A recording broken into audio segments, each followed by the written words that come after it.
came about after I got my autism diagnosis when I was 28, and that would have been sort of the very start of 2019. And then I wrote a couple more. I sort of revised them a bit more once I got my ADHD diagnosis a couple of years later. And I didn't intend it to be a collection at first. They were just single poems, and it was my way of processing my both diagnoses. So with my autism diagnosis, because that was the main one that started to help me understand myself, that came at a time when I was very unwell mentally. I had very bad anxiety and depression, and I was in autistic burnout. Now, autistic burnout is slightly different to general burnout. I'm not going to say it's more extreme because burnout is different for every person who experiences it. But autistic burnout usually is, and it sort of happens a lot with people who are late diagnosed, like myself. So I spent years masking, hiding my autistic traits. A lot of the time this wasn't a choice, it was sort of like a defense mechanism or a shield to avoid being sort of singled out and, told I was weird or different, or sort of any of those labels that you can think of that, do not help your mental health. And masking takes a lot of effort. Holding in sort of my stims, if you're not familiar with what stimming is, it's basically self-regulation, sort of motions or something that you sort of do over and over again. Some people stim by listening to the same song over and over again, but most of mine are sort of movement based. But anyway, so masking itself is exhausting, and I was also trying to sort of live my life as an adult, or as the society's perception of how an adult should be and behave and act. But so that meant for me, finding a job and trying to sort of things like bills and organise my home and sort of look after all of that stuff. And I've been masking all my life and trying to sort of be normal. Like, I don't think normal doesn't exist. I don't. Yeah. What is normal? Yeah. But society's perception of what normal should be.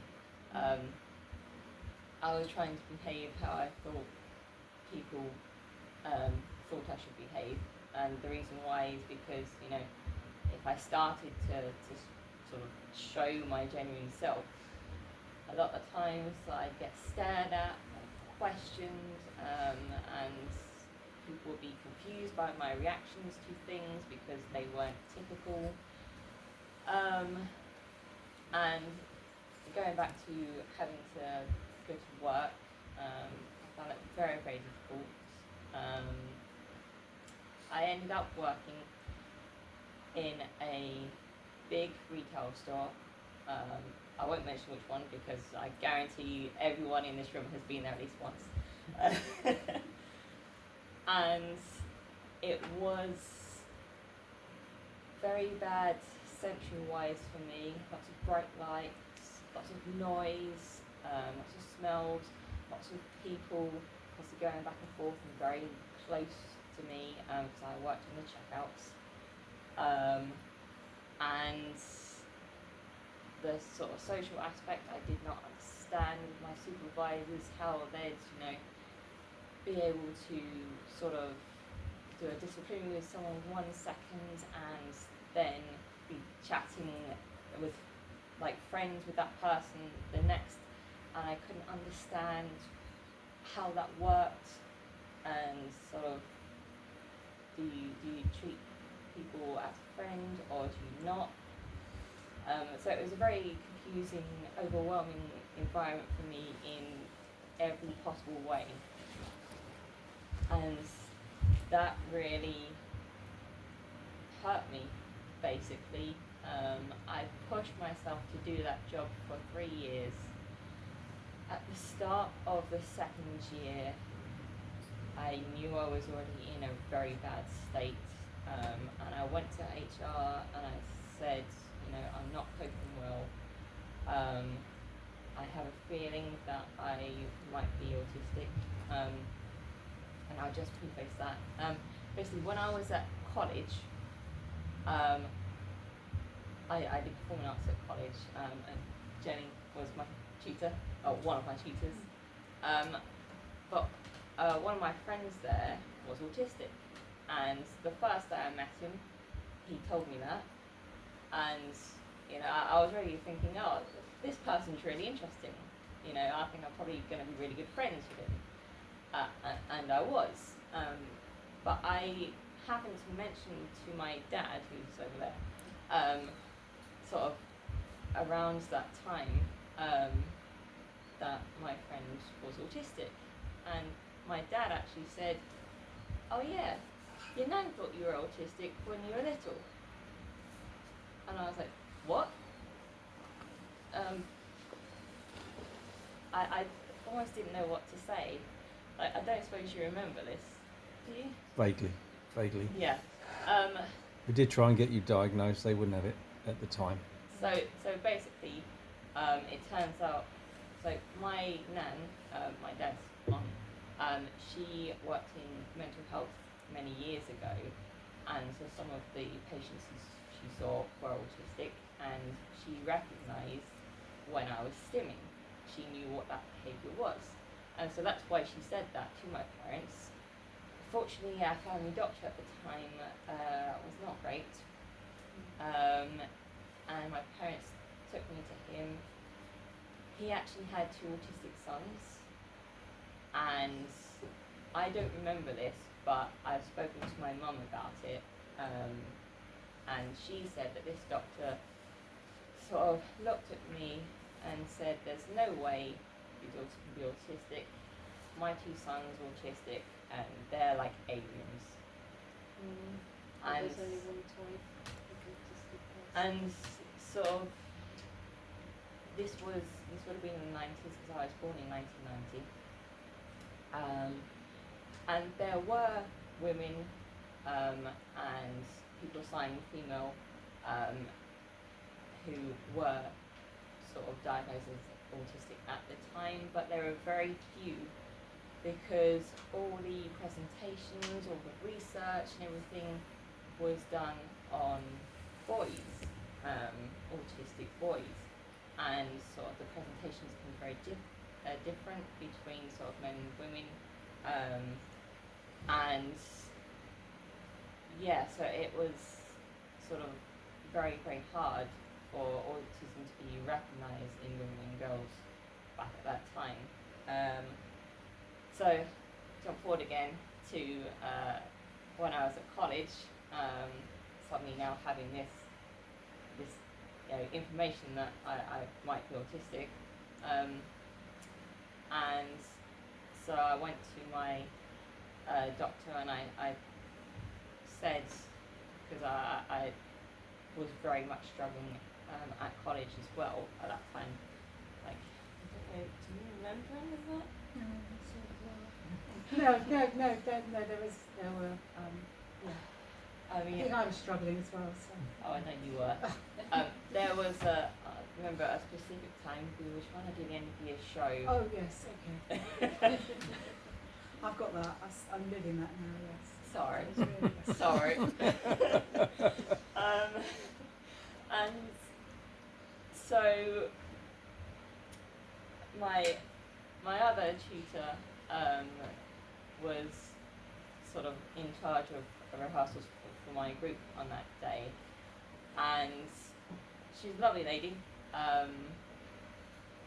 but she was sort of really trying hard to, I think we were having to sing in a chorus bit, we were rehearsing that, and the way she said the stuff, and actually this needs another preface which I'll get to in a minute, it was too much for me. I got very overwhelmed and I fled the room and I got out in the hall and I screamed, and it all came out raw, which is probably why this is called Raw. And I remember you were teaching the class next door and you came out and you hustled me into your office and sat me down and looked after me for a while. So I do remember that.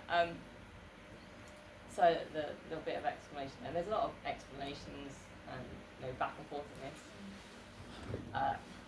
Like I don't know if any ADHD person can tell a story in any linear way. I certainly cannot. So apologies it's a great for. insight, though. It's a great insight, and it leads to you're going to do Little's. Yes. Yeah. First, so do you want to introduce that? Yeah. I'll just very, very quickly go back to the point about sort of my tutor, the way she said something that triggered it. I was bullied by one of my teachers in primary school very severely. And I didn't realise the effect that had on me until sort of that moment in college. Because in that moment, the tone and everything, even though my college tutor was not being nasty at all, it just something about her voice, and also she had a bob at the time, and my primary school teacher had a bob. Yeah, it just got me. So and some of that is sort of within Raw as well. But yeah, I didn't realise the effects, the trauma that being bullied by my primary school teacher had on me until I was an adult, basically. So yes, I am now going to actually read one of my poems. So I'll stand up for this. So this is called Little Old Stintastic Me. And one of the first things that I did when I got my autism diagnosis, because my parents had told me that my nan had recognised it when I was little, is I went back and I watched some of our home videos because I wanted to check I could see it in my younger self. And oh yes, could I?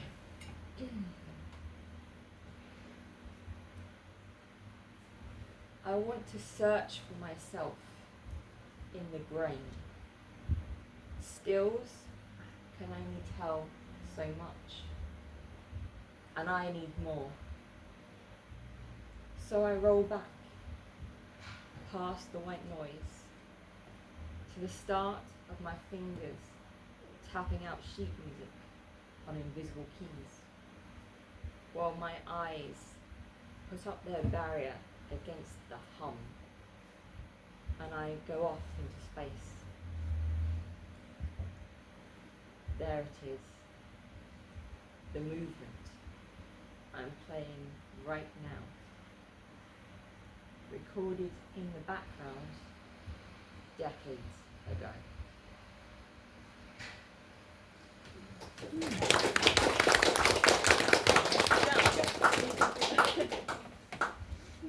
Yeah, those chairs are nice and comfortable. Quite difficult to get up from. So, yeah, has anyone got any reflections on that? Like, kind of discovering who you are at a later age, I guess, or a big part of you. I don't know if that's. I mean, I have a lot of parallels with that as well. Being diagnosed with ADHD like a couple of years ago. So yeah, I see a lot of myself in that, and then the kind of questioning, but also accepting yourself. Did you find it a while to accept that diagnosis, or did it come as a relief straight away? So I had researched it, so I wasn't 100% sure, but I didn't know what else it could be. Other than that, I was autistic.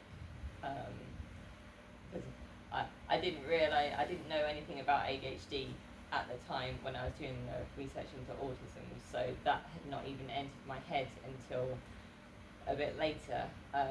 After I got my autism diagnosis, I sort of did a deep dive into, researching what autism is, and I did a little course, a part of the course, and it had co-occurring conditions, and ADHD popped up on that, and I sort of read about ADHD, and only then did I understand that I also had ADHD.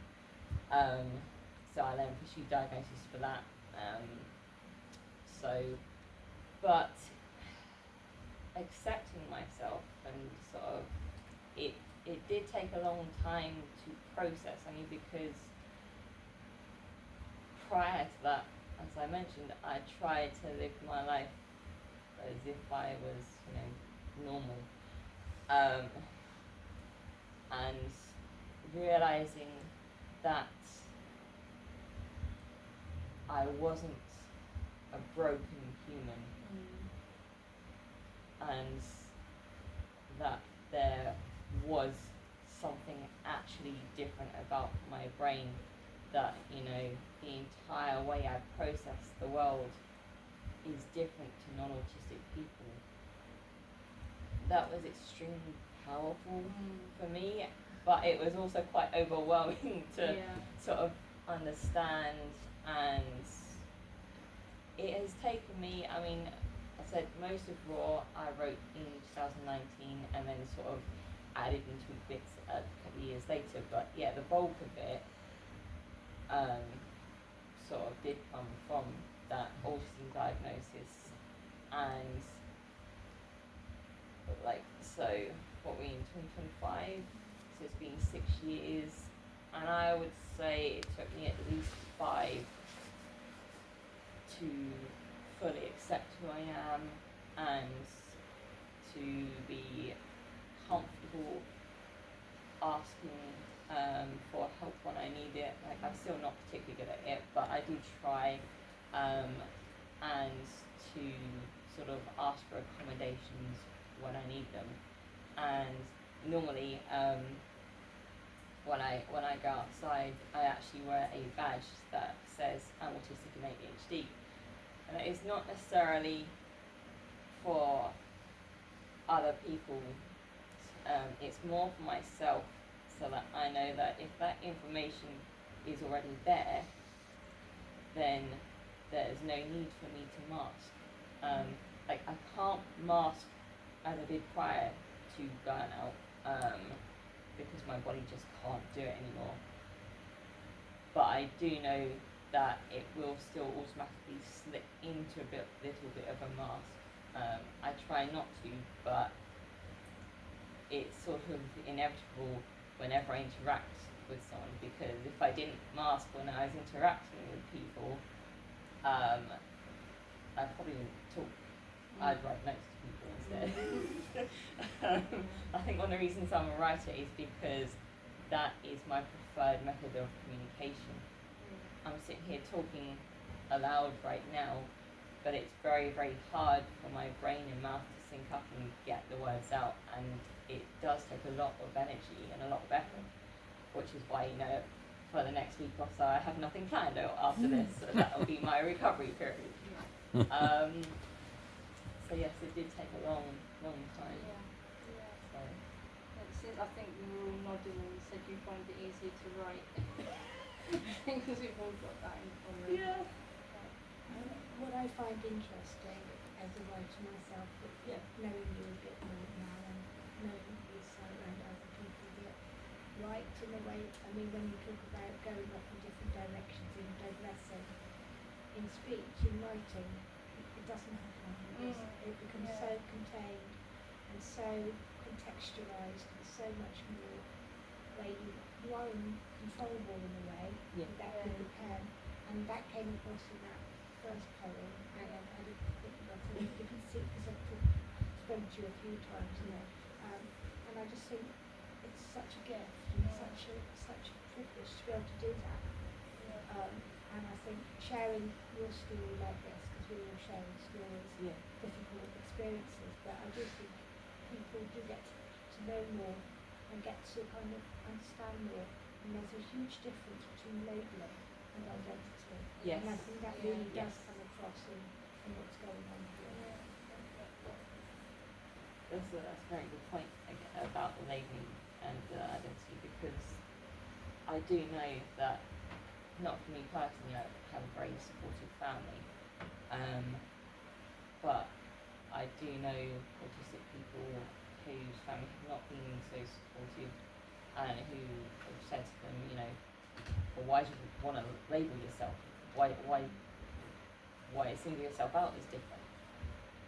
But the thing is, we already have labels.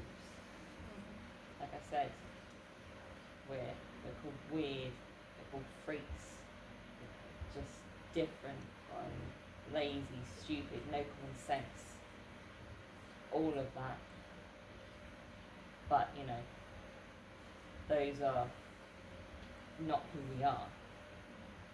And having sort of pursuing diagnosis and getting that ability to sort of understand and identify who you are is so extremely valuable. And I do say this, as someone who is privileged enough to have been able to go and get a diagnosis, because a lot of people do not have that means. And there's a big talk at the minute about whether self-diagnosis is valid. And, I see this a lot on social media. People are saying, oh, no one should self-diagnose, you're just jumping on trend, and all that. And I can pretty much guarantee that any person who is self-diagnosed, who says they're autistic or ADHD or sort of neurodivergent in any other way, has done their research. They haven't just, watched this TikTok highlight reel of traits and gone, oh yeah, that's me. No, they have sort of researched to the max and questioned every way they can before they even begin to self-diagnose. And that's it. I self-diagnosed before I pursued diagnosis. That's why I pursued diagnosis, because I was confident in that sort of, even though I wasn't 100%, I had enough idea that that's what it was. So Awesome. Shall we jump to another yes. poem before we go into another discussion? So I know you were, I don't know which one you did, but you were going to talk about like the physical aspects of it. Yeah.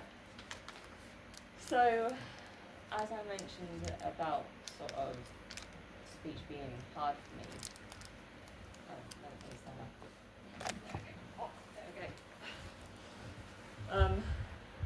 so speech is difficult for me, and when I am overwhelmed, the first thing that goes to me is my speech.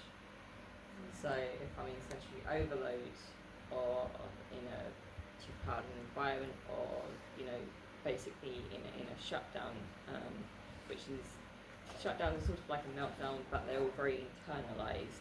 So it's all happening on the inside, and it can appear like that person is very withdrawn, or is sort of run away, or sort of not there. In those situations, my speech will go. And so this poem that I'm going to read now is sort of about that, inspired by Disney. It's called Ursula Stole My Voice. Ursula stole my voice, though I made no contract and wasn't singing. She latched onto my legs with her tentacles, tripped me into the deep, where I drowned, despite breathing. the last bubble of air popped into a scream that people mistook for a siren's call and left its echo to die in my chest.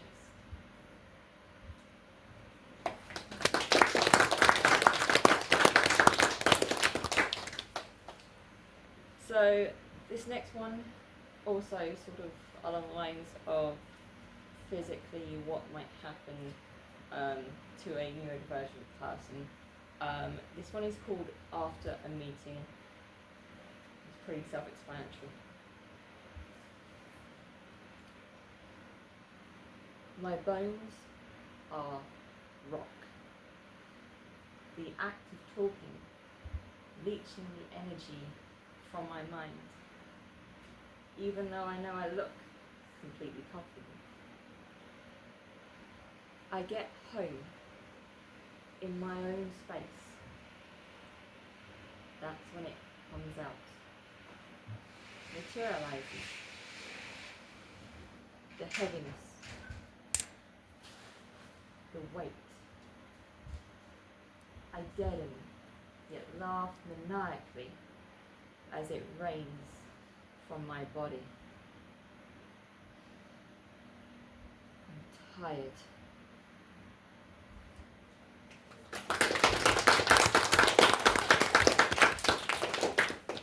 So this next one is called Meltdown, referring to an autistic meltdown. And meltdowns can look very different depending on the person. I seem to sort of have two main presentations of them, and I have sort of figured out that which one it is depends on what has triggered it. So when I'm overwhelmed and sensory overload, I tend to sort of break down uncontrollably crying. When it's born from a series of frustrations, and usually it's because I'm trying to communicate something and for whatever reason I can't communicate properly, or the other person is not getting what I'm saying, and I feel like that sort of barrier in communication is my fault, like I'm not doing it properly or whatever. I get the particularly bad meltdowns where I end up screaming, and I have no control over this. My body cuts my mind off and just does what it does. Like I can sort of fight to break through slightly, like if I'm aware people are around me, and I usually am aware because my mind is fine, but I'm sort of like trapped inside it while my body's just going off on one. I can sort of break in and get out a word or two in between the screams, but it's, you know, extremely hard. It's just this raw energy pouring out of me. But you know, other people melt down in different ways, but those are sort of the main ways I do. My husband, he couldn't be here tonight, he's just had surgery, so he's recovering at home. But my husband is very good because if I do have a meltdown, he's also my carer, so he comes with me normally everywhere, and looks after me a lot. He's only realised since he's been out of commission for the past week or so how much he actually helps me, even though I've been trying to say, you know, do this, this and this for me. Like, it really helps. He has never quite realised it. But what he does, if I do melt down in public, he will make sure people stay away, and he sort of, wherever I am, he sort of creates a safe space for me to just ride it out, because there is nothing else I can do when I'm melting down apart from ride it out. If I sort of try to hold it in, I can hold it in just about to sort of get somewhere that's not as crowded maybe, and this depends on the triggers, but when it comes out, he's right there. I have, you know, screamed in his face many times, even though, you know, it's not actually at him, it's just he's been in front of me, sort of being this barrier against the rest of the world for me. But he's very, very good at looking after me, and I've mentioned him a bit in this poem. So, meltdown. It's like someone's hooked me up to a drip filled with every uneasy, frustrating moment I've ever had, and let it seep into my body all at once. I'm pacing around in the calcifying walls of my mind while my body tunes itself out to my directions. It's laughable, the lack of control I can exert. I'm a parasite to myself, within myself, of myself. And even as I clutch onto you, screaming unwillingly into your face, all you ask me to do is keep my head up. Don't sink down.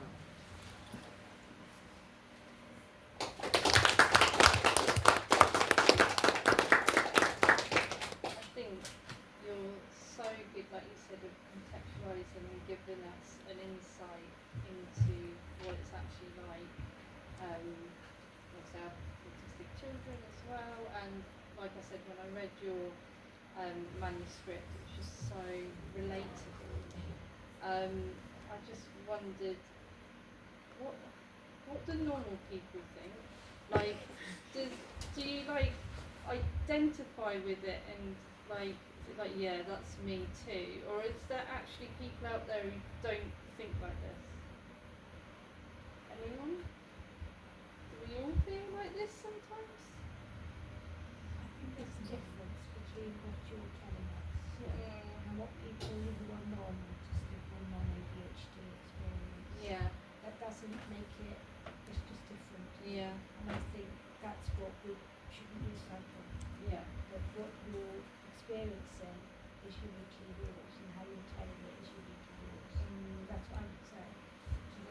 I think most of us have meltdowns. Yeah. For whatever reason, and they will manifest differently given even traumatic background. Yeah, So of course. I think your story is telling something specific. Yeah. But yeah, like, I actually come from, I'm pretty sure, a neurodivergent family. I think my dad would agree with this, and I do think my husband's family are all neurodivergent in some way as well. So in sort of my general life, I don't normally interact with people who aren't neurodivergent. Yeah. So it is interesting to sort of talk to people about their differences and how other people experience sort of, you know, breakdowns and emotional meltdowns and things like that, and how it is different. So it's an interesting sort of conversation there. No. I think I work with a neurodivergent, so I recognise it. Whilst I might not react the same way, I can definitely kind of empathise. And it's really taught me how I need to communicate in a way which I can understand. If I can't, I need to ask how I need to communicate. Yeah. Because we're all connected by something, and if you can find that way to communicate to kind of really nurture that connection, everybody's in the best place. Yeah. And that's really Good point. Actually, Sue. I think it's really interesting something his insight into just how scary it is. I mean, I don't think I've ever experienced that, that paragraph in that poem, of that completely being unable to control it to movements. And I think it's very, very raw, and it makes it understandable to somebody who has it like that. That's what I think. So. Yep. That's fine. I have had experience of my several of my grandchildren who definitely manifest a sort of difficulties in coping with so-called normal situations. Yeah. And I know how tricky that is to comprehend, either how to see it from their point of view. You recognise triggers, for example, I have a very bright granddaughter who's now 21, and I'm just hearing from you, and I'm just wondering if it would be helpful for her to go through the process of getting a diagnosis. But, she manifests so many of these characteristics, let's say, right from an early age. And yet, I think the fact that she coped well in school, she loved school, it was a structure for her. Yeah. It was she's academic, she's now got herself to Edinburgh University and she's doing really well, she's doing politics and history. And she got okay levels, all of that kind of thing. That was her comfort zone really, because it was more predictable than her family life outside. But the number of sort of meltdowns, a very traumatic meltdown, and just having to try and keep her safe and other people around her safe at the time was quite a challenge. And it would happen at embarrassing moments, like for example, if she had to leave somebody's house, there'd be a massive meltdown. And of course, That's the quite hard situation to change. deal with, any change of, from one thing to another, and so you just have to ride with it really, I think, and try and help that one person. But as I say, I don't know whether her life would be hugely different if she was diagnosed. I'm not entirely sure, but obviously you say that it has been a real door opener for you. Yeah. So, maybe a conversation to have with her, which is 21 as I say. I think actually she will transition to the world of work okay if she's got a role that she can cope with and has got parameters, strong parameters, Yeah. But time will tell. And she's not the only one. Well, one of the things about diagnosis is, I think legally, if you do have a diagnosis, your workplace has to give you reasonable accommodations. So it may be of interest to do that, but it will depend on how she feels. And also, because it's from the outside, when I was younger, people would have said that I was coping well, but I wasn't. You master well. I was masking well, and my mental health and how I felt inside was not good. And because that all built up, and also, as I said, because masking is extremely draining, constantly doing it can have an effect on your nervous system. And of course that can actually then cause lots of physical problems as well. I mean, I'm not necessarily saying that without having met this young person, but from my experience, just because on the outside someone looks like they're coping, yes, there is a good chance that they're not. Not. Well, obviously she did have pretty serious times when she wasn't coping, so it was difficult for her. Sure. And also, another thing I'll say about identifying children and things like that, because I was diagnosed as an adult, I was able to do the research myself and sort of eventually make a note of sort of what was sort of hurting me and things that I knew weren't good. And this took a long, long time. It was a very, very long process. And you know, I also had the benefits of interacting with the autistic community online as well. This is why I'm sitting here in sunglasses, because you know, sunglasses to me when I was growing up was something that we wore outside when it was sunny. I would never, if I hadn't heard or read about other people wearing them indoors because of bright lighting, it probably would have never occurred to me to utilise them. But they're so helpful because they stop a lot of the overload. Well, I must say these lights are very bright, exceptionally bright. And also when I go out now, I wear earplugs. I actually started off with some ear defenders, which I wrote about in these.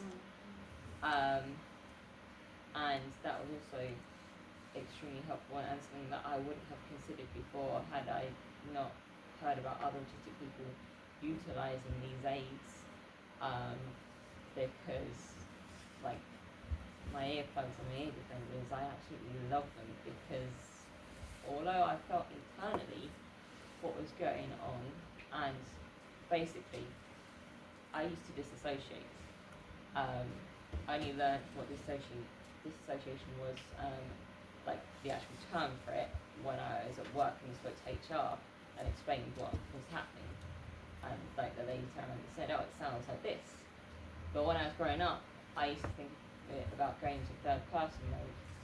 Like my consciousness was sort of here and I was watching someone else go through my life or yeah. And that would happen an awful lot as I was growing up and as an adult. And you know, it never really occurred to me that doesn't happen or that shouldn't happen to people. I just thought it was, you know, something that everyone experienced and I was just bad at dealing with it.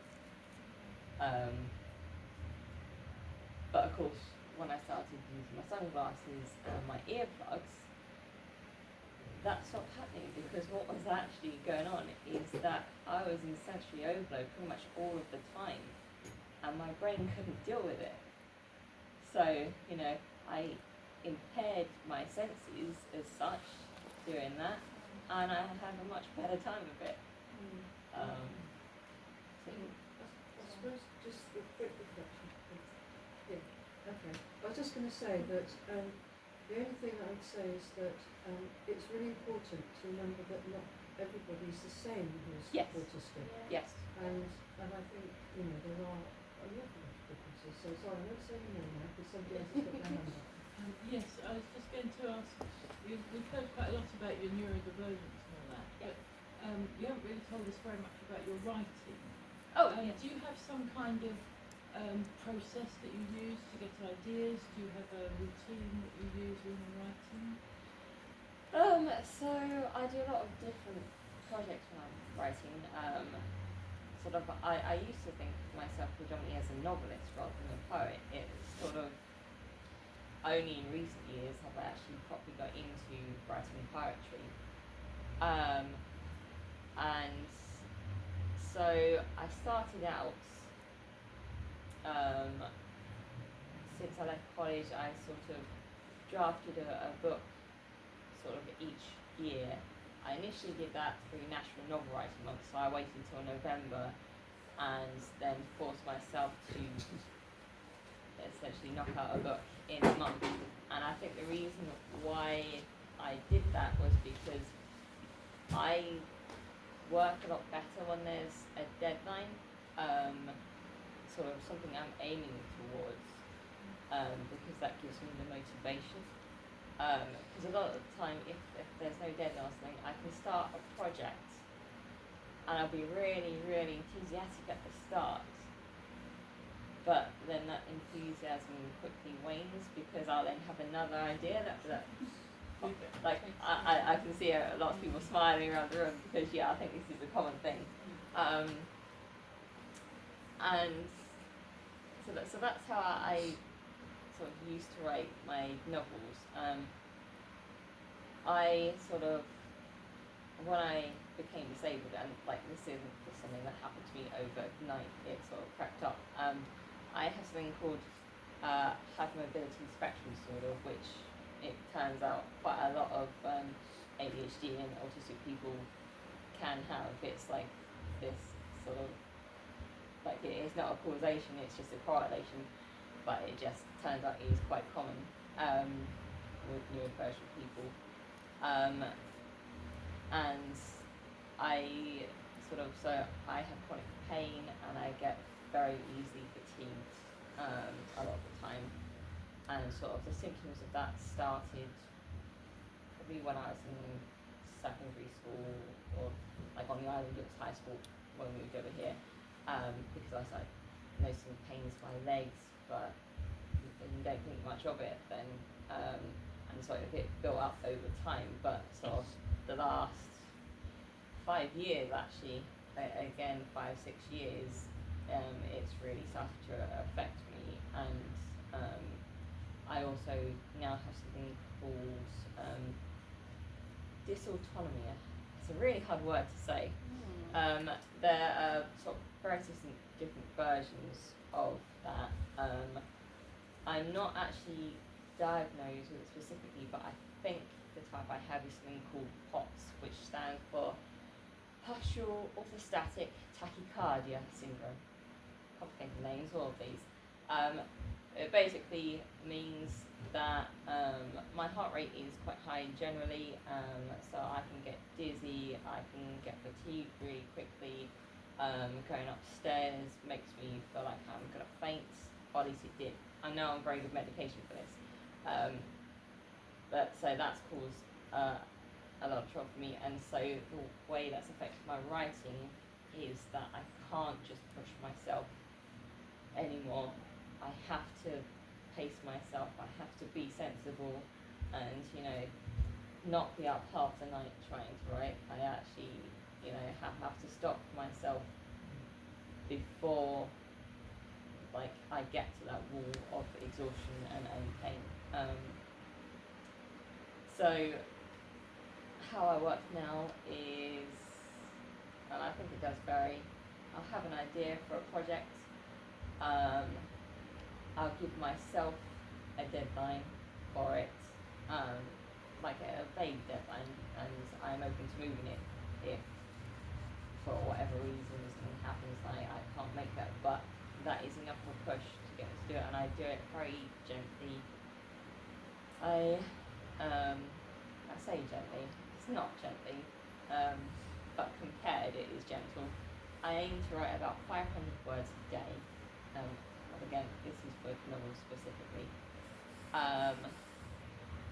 and that is quite hard for me to do. My brain really does not want to focus when I sit down to write. Like, I can have the idea for the story, what I want to do, I sit down to do it, and my brain goes off after writing a sentence, and I have to try and reel it back in and do it again. And I used to hold myself to doing that 500 words. I like mentally be saying to myself, you cannot give up or rest from this until you have 500 words. You've got to do it. I'm a bit more lenient now because sort of my physical conditions have sort of gotten a bit worse because I pushed myself too hard. So I try to aim for 500, but if I can't on a particular day, if it's really hard, I'll say what I've done is okay, I can try again tomorrow. In terms of poetry, they turn up sort of, I have the idea, and if I have time that day, I'll actually draft them that day.